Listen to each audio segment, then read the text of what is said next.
motion as best as I can. He was literally rocking his head from side to side, almost as if you could picture someone listening to music and bebopping their head from shoulder to shoulder, except this was way more dramatic. It was absurdly fast. He was rapidly forcing his head from side to side. Each time he would go all the way past a 90-degree head tilt, almost like trying to force his head entirely upside down. I can describe this in such detail because it surprised me so much that I slowed down as I passed him to look. I noticed that the speed didn't seem to change at all, and he didn't stop doing the head rocking whatsoever. It was continuously going back and forth almost as fast as an excited dog wagging its tail. It looked violent and like painful. When I went right past, I tried to look at the deer's face.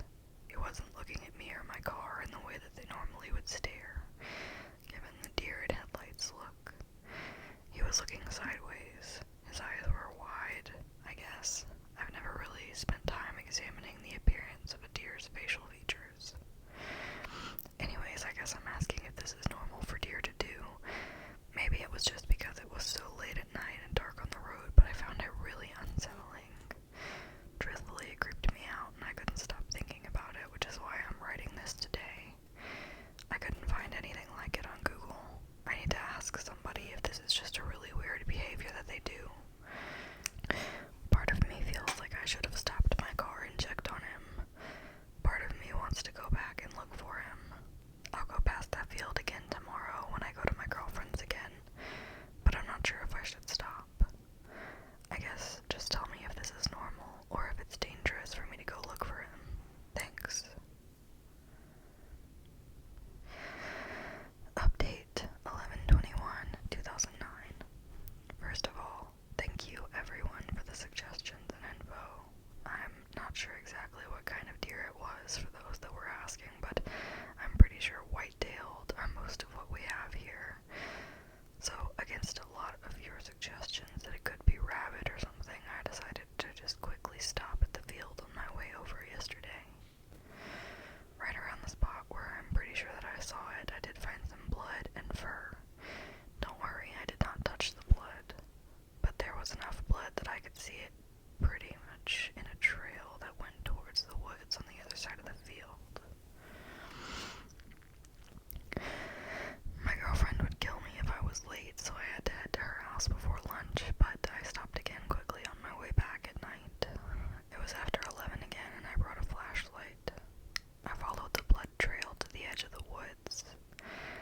I was really surprised by the amount of blood. I was actually wondering if he maybe got hit by a car and survived, or if he was rabid and attacked something else. Long story short, I was too scared to go into the woods at night, despite how much of a wilderness adventure I was feeling like. My girlfriend is having a girls' day tomorrow, so I'm tempted to use my free time to go have a look-see in the woods during the day. Then again, I might just sleep. Your wildlife investigator, James. Update 11/22/2009.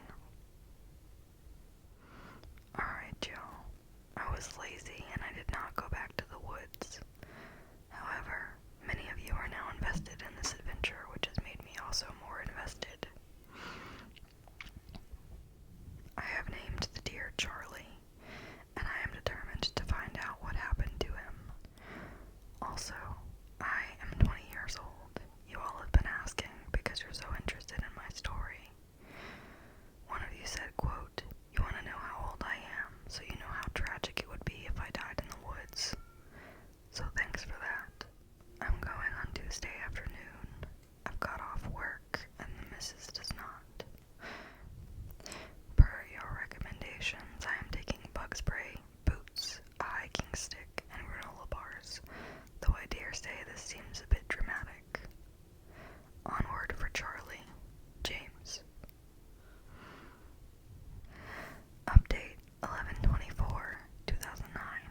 it's Charlie based on the blood trail. Warning, gruesome content. The worst part is that Charlie was eviscerated. While he was still in one piece technically, his neck and head were bent backwards over his body, his neck ripped open and revealing a ton of blood and skin and fur and his spine/bones. I'm no genius, but what I think is most weird is that if he was injured to his neck like this by a car, how on earth could he have walked all the way to this place in the woods? The woods he went into were at least 50 yards from where he was standing that I found the start of the blood trail, and I walked another 5 minutes into the woods to find his body. Can deer survive and run a football field with their head hanging off, like a chicken? As I wrote that, I can't help thinking about the thing he was doing when I first saw him. The head tilting, rocking thing. This seems impossible, but his body almost looked like he had been doing the rocking so hard that he split open his own neck and died on the spot. Does that seem like something that rabies could cause? Update 11/30/2009. Thanks for all the responses and all the RIPs for Charlie. Seems like none of you have an idea of what could have happened aside from my guesses. I guess I'll check back on this thread occasionally to see if anybody has anything to add, but if not, I guess it's farewell for now. Retired wilderness adventurer, James. It happened again. This time, I was driving to my girlfriend's house in broad daylight, just across from the spot in the woods where Charlie was, but on the opposite side of the road. I saw a rabbit sitting still, swinging its head back and forth in nearly the same manner. I immediately pulled over and got out of the car. I tried to slowly go towards it. I noticed that the swinging was very fast again and violent in the same way that the deer's had been, although the bunny's neck was much shorter and he couldn't swing his head quite as far. I did see that he was already bleeding. I noticed it on his right side, just between his shoulder and neck. I got within about 3 feet of him before he took off, across the road, onto the field and into the woods, in the exact spot where I knew Charlie's blood trail had led in.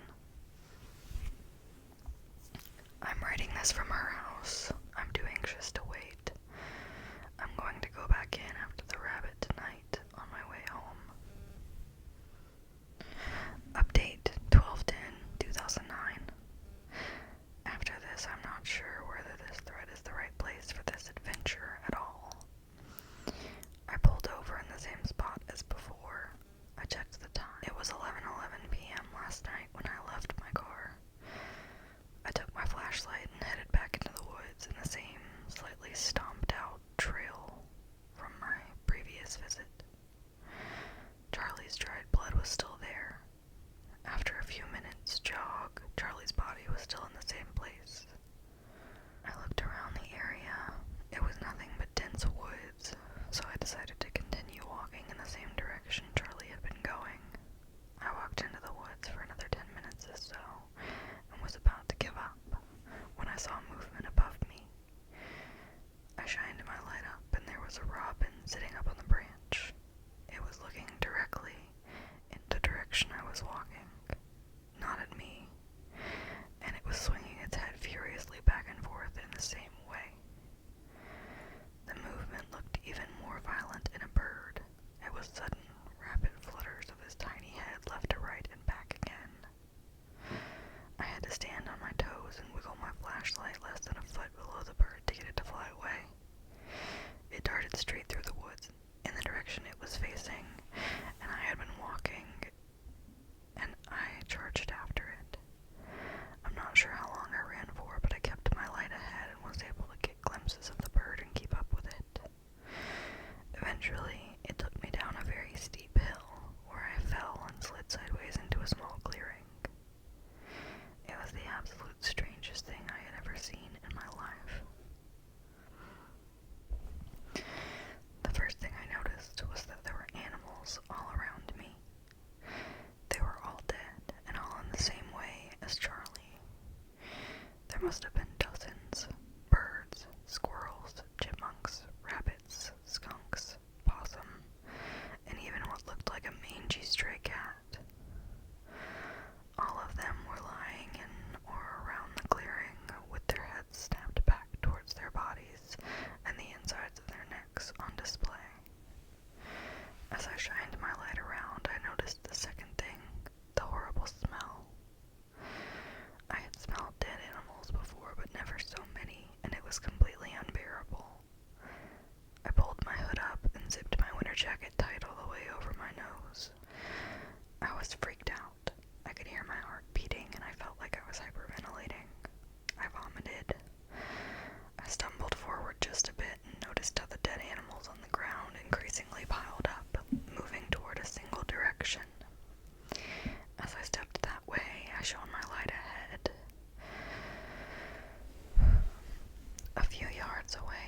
see or hear anything else. When I got home and felt somewhat safe inside, I opened up the bag. There were writing utensils, some bookmarks, and a gray water bottle. Mainly there was a little sketchbook. I flipped through it, and there were mostly some random drawings. Not very good, but good enough that I could tell the person liked drawing in their spare time. It was normal stuff, characters and scenery and such, until I got to the last non-blank page. There was a very strange drawing that I will do my best to describe. It was a large, somewhat human-looking shape. It had wide legs and feet, a triangular torso, and outstretched arms. There were only 3 finger shapes on the hands, and they looked long, like full carrots, and drooped straight down from the end of the arms. The figure had what almost looked like wings, except that they came out of its back, and almost at the bottom, right above the legs, dropped straight down as low as its